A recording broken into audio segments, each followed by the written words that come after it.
Друзья, всем привет! Меня зовут Ксения Лебедева, и это мой канал Ксения Лебедева Лайв. Для информации, я журналист белорусской национальной телерадиокомпании, но я хочу говорить больше о том, что вижу и слышу. Хочу этим делиться с вами, поэтому пришла сюда. Гэтая маладая брунетка славіць Лукашэнку і яго сілавікоў. Ездзіць на вайну і дапытвае затрыманых. Але ж адкуль узялася Ксения Лебедева і як так імкліва зарабіла кар'еру. А таксама прычым тут развод беларусаў на грошы, іслам, 2 шлюбы і 3 прозвішчы. У нашым відэа мы раскажам, як пратэсты лета і восені 2020 года зарабілі дзяўчыну без прынцыпаў і каштоўнасцей, адным з твараў лукашэнкаўскай прапаганды і сімвалаў яе хлусні. Нарадзілася будучая прапагандыстка ў Магілёўскай вобласці ў сям'і бюджэтнікаў. Дзявочае прозвішча дзяўчыны Рачкова. Лебедева яна стане значна пазней, і гэта будзе ўжо 3-е яе прозвішча. Але пра ўсё па парадку. Бацька Ксенія Пятро Рачкоў служыў у міліцыі. Мама Валянціна працавала настаўніцай рускай мовы ў школе. Рачкова старэйшая брала ўдзел у працы выбарчых камісій, дзе была вылучэнкай ад Белай Русі. У выніку дарасла да пасады завуча. З такой сям'ёй не дзіўная любоў Ксеніі да Лукашэнкі. Яна сама кажа, што ў дзяцінстве марыла стаць міліцыянерам, але пасля 9 класа дзяўчына пайшла па нечаканай сцежцы і выбрала культуру. Яна скончыла Магілёўскі музычны каледж па спецыяльнасці дырыжора акадэмічнага хора.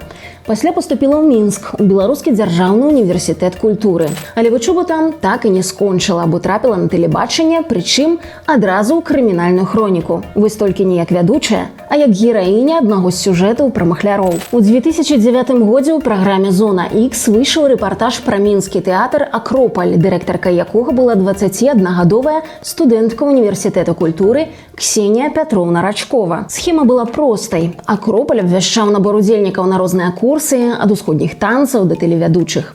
Людзям, якія плацілі за ўдзел, абяцалі, што заняткі пачнуцца, калі збярэцца поўная група. Вось толькі чаканне цягнулася месяцамі. Акропаль грошы браў, але ніякіх заняткаў ніхто не праводзіў. У выніку справа дайшла да міліцыі. Арганізацыя былых сілавікоў «Байпол» прыводзіла тэкст міліцэйскай зводкі. Рачкова КП пад маркай атрымання грашовых сродкаў у якасці аплаты за курсы радыёвядоўцаў без намеру выконваць абавязкі і не маючы такой магчымасці, 13 лютага 2009 года шляхам падману і злоўжывання даверам завалодала грашовымі сродкамі на суму 590 тысяч рублёў. 590 тысяч недэнамінаваных рублёў – гэта 210 даляраў. Грошы невялікія, але гэта толькі адзін выпадак, які быў агучаны. Чым скончылася гісторыя Акропаля, дакладна невядома. Але Ксения Рачкова за краты не трапіла. Дагэтуль у інтэрнэце можна знайсці абмеркаванне людзей, якія заплацілі грошы за курсы, але не змаглі іх прайсці. Пазней сама Ксения называла той час непрыемным пераломным момантам, пасля якога яна страціла сяброў і сутыкнулася з неразуменнем блізкіх. Суцяшэнне дзяўчына знайшла ў каханні і новай рэлігіі. У 23 гады Ксения кінула вучобу ў Мінску і паступіла завочна на журфак Магілёўскага універсітэта. А таксама выйшла замуж за медыка з Сірыі, прыняла іслам і атрымала прозвішча Альхмам. Аднак шлюб пратрымаўся нядоўга, усяго 2 гады. Паводле слоў дзяўчыны, развод быў яе ініцыятывай, бо яна не хацела з'язджаць з мужам у чужую краіну. У спадчыну ад кахання, якое здавалася незямным, засталося экзатычнае прозвішча і вера. Але і тое, і другое ненадоўга. Пра жыццё прапагандысткі ў той час вядома даволі шмат, бо яна сама актыўна пісала пра яго ў блогу на жаночым партале velvet.by. Менавіта там пачыналася яе кар'ера ў журналістыцы. У «Вельвеце» Ксенії Альхмам, якая зрабіла добрае ўражанне на кіраўніцтва, даверылі весці рубрыку пра здароўе і некаторыя спецпраекты. Былыя калегі ацэньваюць яе як вельмі ініцыятыўнага чалавека, які пагаджаўся на любую працу, але таксама як непісьменнага журналіста. Яна рабіла арфаграфічныя факталагічныя памылкі. Альхмам блытала гады і гарады, за што атрымлівала частыя папрокі калег і чытачоў. Але дзяўчыну гэта не бянтэжыла. Тыя, хто з ёй сутыкаўся, кажуць, што яна вельмі лёгкі ці нават павярхоўны чалавек, якога абсалютна не турбуе тое, што здарылася нават 5 хвілін таму. Яе таксама характарызуюць як мілую, зычлівую, але хітрую, не здольную сказаць у твар тое, што хоча. Пасля некалькіх гадоў працы Ксенія на velvet.by кіраўніцтва партала стала напроць пагружваць адсутнасць прафесійнага росту. Альхман працягвала пісаць павярхоўныя тэксты з мноствам памылак, што таксама адбівалася на стаўленні да яе калег. Тым не менш, у Ксеніі з'явіўся прыхільнік, які пісаў кампліменты пад яе тэкстамі і прызнанне ў каханні. Гэты чытач у выніку стаў другім мужам дзяўчыны. Ад яго Ксенія атрымала прозвішча Лебедзева. Ажаніліся яны 12 снежня 2014 года у дзень нараджэння дзяўчыны. Але гэты шлюб праіснаваў нядоўга. Ксенія Лебедзева пры ўсёй павярхоўнасці не была пазбаўлена амбіцый. Яна лічыла, што партал velvet.by трымаецца выключна на яе таленце і марыла трапіць на тэлебачанне. Гэта атрымалася ў 2016 годзе праз кастынг Белтэлерадыёкампаніі.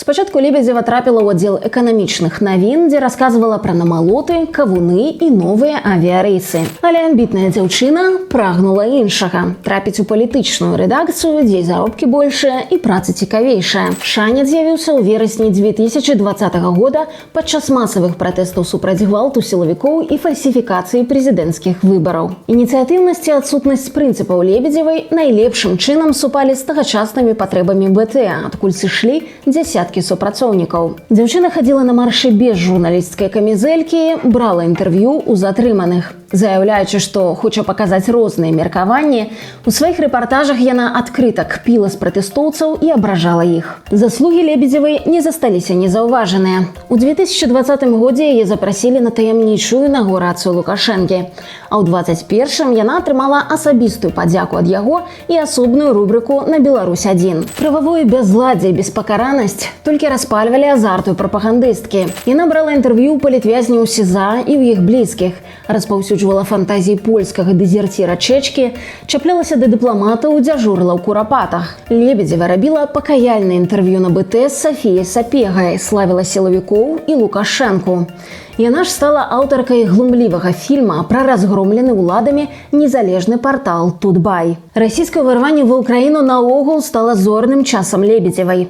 Яна паехала на акупаваныя тэрыторыі, дзе брала інтэрв'ю акупантаў і расказвала пра беларускія прадукты ў крамах на Донбасе. Большую частку яе YouTube-канала сталі займаць ролікі пра так званую СВА з героямі, якія наогул не мелі ніякага дачынення да Беларусі. Актыўна займалася яна і ачарненнем Украіны. Так пра беларускую прапагандыстку даведаліся і за межамі яе радзімы. Лебедзева ўключылі ва ўкраінскую базу «Міратворац» і санкцыйны спіс Еўрасаюза.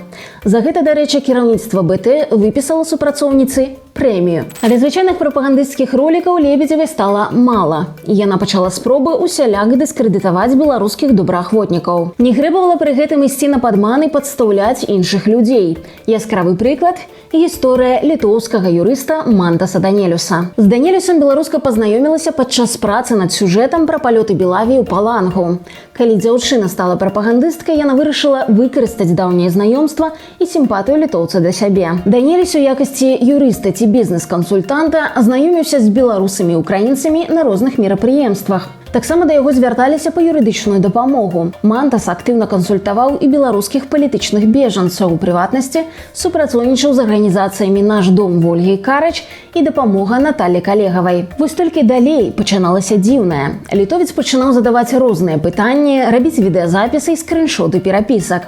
Усё гэта дзіўным чынам апыналася ў беларускай прапагандысткі Ксеніі Лебедзевай і апублічвалася ёй. Таксама Данелюс у якасці эксперта з'яўляўся на БТ і каментаваў справу Мікалая Аўтуховіча. Вішанка супрацы літоўца і беларускі – інтэрв'ю з былым добраахвотнікам палка Кастуся Каліноўскага Віктарам Савічам, якое з'явілася ў праграме Лебедзевай. Вядома, што Савіч ніякіх каментароў для БТ не даваў. Аказалася, што арганізаваў усё гэта якраз Данелюс. Савіч звярнуўся да літоўца па кансультацыю наконт адкрыцця бізнесу.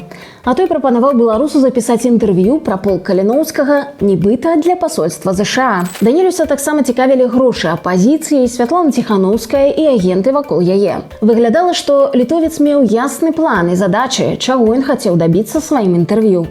А пасля перадаў запіс сваёй беларускай сяброўцы. Прычым Мантас Данелюс не хаваў, што гэта ён зліваў інфармацыю Лебедзевай. Ён прызнаваўся, што дапамагаў жанчыне, якую шчыра абажае, прычым абсалютна бясплатна. У размове з журналістам «Нашай Нівы» ён назваў прапагандыстку фатальнай дзяўчынай, якая ўмее зачараваць мужчын. Па яго словах, такі тып жанчын па-літоўску называецца «чорная архідэя». Таксама літовец назваў Лебедзеву дзейным палкоўнікам КДБ і не бачыў праблем у супрацоўніцтве з беларускімі спецслужбамі. Але Данелюс пралічыўся. 28 верасня 2022 года яго арыштавалі па абвінавачванню ў шпіянажа на карысць спецслужбаў Беларусі. Калі ён даведаўся пра інтарэс літоўскіх сілавікоў да сябе, то спрабаваў уцячы ў Беларусь. Але беспаспяхова. Цяпер Мантас Данелюс пад вартай, яму пагражае ад 6 до 15 гадоў зняволення. На затрыманне свайго знаёмага Лебедзева адрэагавала нервовым сюжэтам, у якім назвала пераслед наступам на свабоду слова. Але ў той жа час Ксенія публікавала скрыншоты перапісак, чым толькі пацвердзіла абвінавачванне супраць Данелюса. Яшчэ падчас працы на партале Вельвет Ксенія Лебедзева апісвала сябе як чалавека азартнага да першага пройгрышу. Пасля яна губляе цікавасць да таго, чым займаецца. Яе знаёмыя пацвярджаюць гэта і дадаюць, што дзяўчына жыве тым, чым займаецца. Пісала пра фітнес ці эканоміку, цікавілася ўсім, што з гэтым звязана. Калі выйшла замуж за мусульманіна, адразу прыняла іслам, а як развялася, то імгненна забылася на гэтую рэлігію. Лебедзеву параўноўваюць з хамелеонам, які мяняецца пад абставіны. Няма сумневаў, што калі рэжым Лукашэнкі пачне слабець, то імпэт у прапагандысткі знікне вельмі хутка. Замест яго з'явіцца асэнсаванне, што за словы і дзеянні трэба будзе адказаць па законе. І як тады зменяцца погляды і словы прапагандысткі, як і пра што яна пачне гаварыць.